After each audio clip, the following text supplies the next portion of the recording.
우리 이해와 사랑에 대해서 공부하고 있다. 마지막 입세 네 번째 이야기. 사람에 대한 이해를 나타내는 부분을 찾아서 정리하는 거지. 잔시의 창백한 모습으로 가만히 누워있는 모습은 꼭 넘어져 있는 동상 같았다. 나는 마지막 잎이 떨어지는 것을 보아야 해. 이제 나는 피곤하다. 나는 생각에 지쳤어. 나는 단지 저 나뭇잎처럼 조용히 죽고 싶다. 잔시의 말이지. 야, 조금 자도록 해봐. 나는 범한 아저씨를 불러서 오래된 광부의 모델이 되어달라고 부탁할게. 곧 돌아올 테니 올 때까지 편안히 쉬고 있어. 수우는 이렇게 말하며 방을 나갔다. 범한 아저씨는 그녀들의 집 1층에 사는 화가였다. 그는 60이 넘었고 미켈란젤로가 만든 모세와 같은 긴 수염으로 얼굴을 가리고 있었다. 그는 실패한 화가였다. 거의 40년 동안 그는 열심히 붓을 들어 그려보았지만 그럴듯한 그림을 하나도 그리지 못했다. 그는 항상 위대한 걸작을 그리겠다고 말하지만 실제로는 붓을 손에 만지지도 않았다. 지난 몇 년 동안 그는 때때로 몇 개의 광고용 그림 또는 상업용 그림 이외에는 아무것도 그리지 않았다. 그는 이 화가 마을에 사는 젊은 예술가들을 위한 모델로 일하면서 단지 몇 달러를 벌었다. 가난한 화가들은 전문 모델에게 돈을 지불할 수 없었기 때문에 아저씨에게 부탁했던 것이다. 진을 마셔 취해도 그는 여전히 걸작에 대해 이야기했다. 그리고 성미가 급한 늙은 아저씨로 무엇이든 두려워하지 않았다. 그래서 그런지 누군가 약한 모습을 보이면 그를 보고 몹시 비웃었다. 그는 위층에 살고 있는 두 젊은 미술가를 보호하기 위한 특별한 문직이라고 스스로 말하고 다녔다. 수가 내려가 보니 범한 아저씨 어두운 방은 강한 물감 냄새를 풍기고 있었다. 한쪽 구석의 하얀 캔버스는 이 자리에 25년 동안 걸작의 첫 번째 굿즈를 기다리고 있었다. 수우는 노인에게 잔씨의 이상한 생각을 말한 후 잔씨의 마음이 나뭇잎처럼 가냘프고 약하다고 말하면서 마지막 잎이 떨어지면 잔씨가 정말 죽을까 걱정된다고 말했다. 범한 아저씨는 그런 어리석은 생각에 대해 격렬하고 조롱했다. 그게 무슨 말이오? 그는 큰 소리로 말했다. 세상에 떨어지는 담쟁이 잎으로 죽는 사람이 어디 있어? 왜 바보 같은 생각을 내버려 두었어? 불쌍한 잔씨.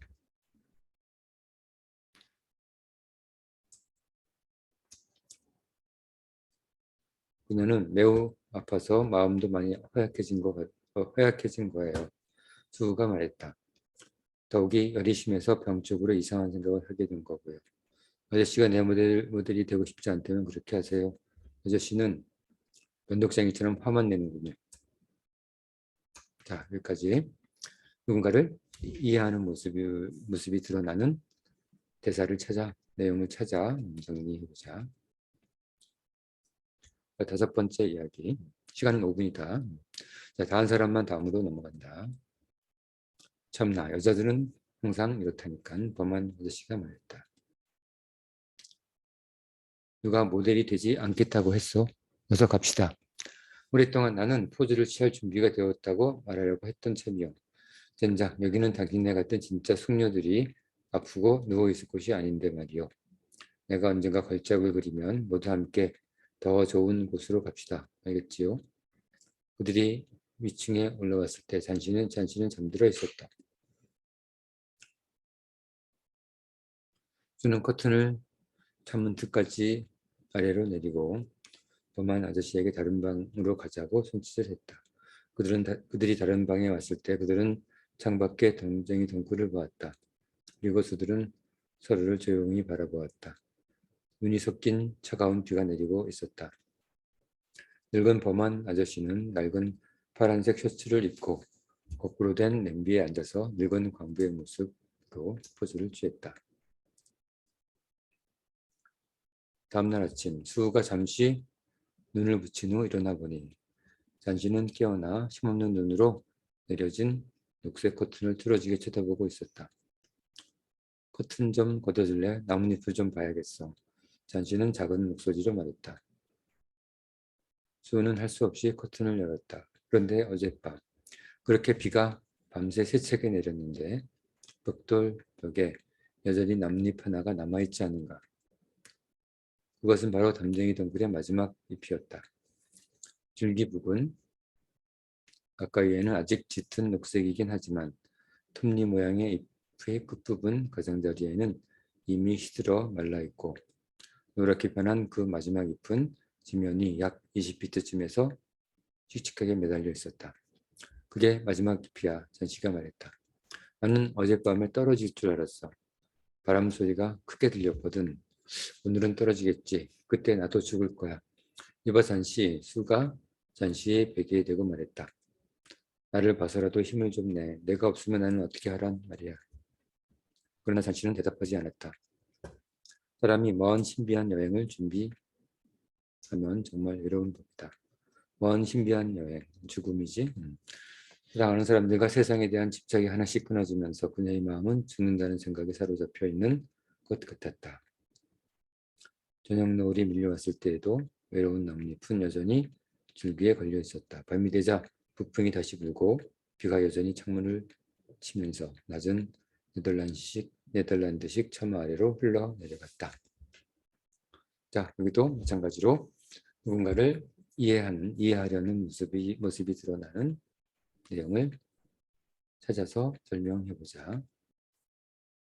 백자로 설명하면 되는 거지. 자, 마지막 6번째 이야기다. 다 한 사람만 넘어가는 거지. 날이 다시 밝자 장씨는 차갑게 긴장하면서 커튼을 다시 들어 올려달라고 말했다.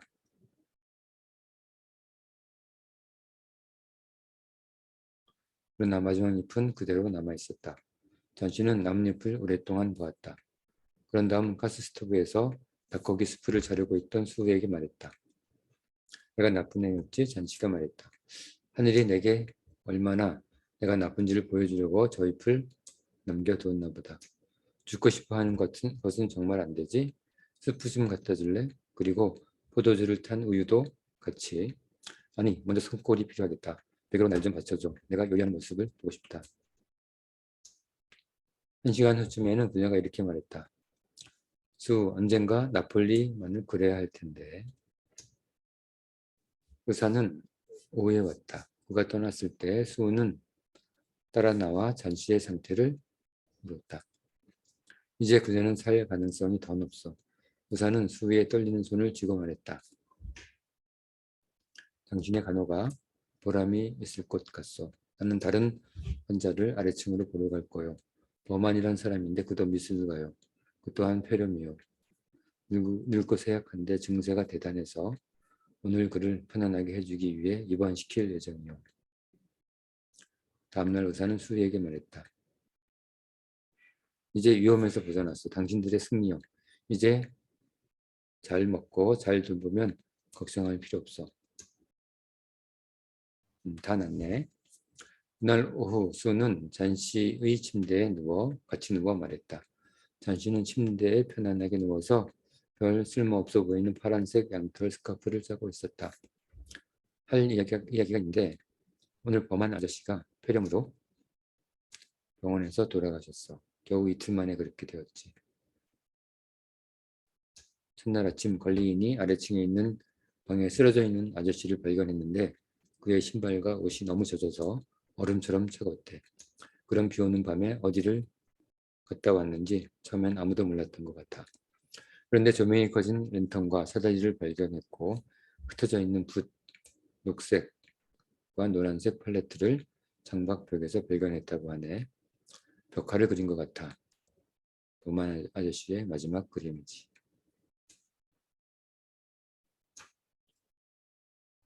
자, 여기도 마찬가지로 누군가를 사랑하는 사람을 이해하려는 노력이 드러나는 내용을 찾아 설명해봐.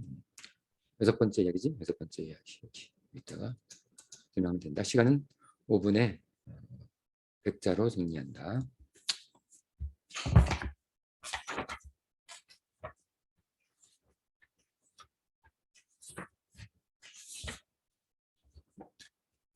자, 다 했지? 다른 사람은 다음으로 넘어갈 거야. 자, 오늘 수업은 여기까지 하고 우리 다음 시간에는 크리스마스 선물 오엘리의 또 다른 단편 크리스마스 선물을 보면서 이해와 사랑에 대해서 생각해 보도록 하자. 자, 오늘 수업은 여기까지.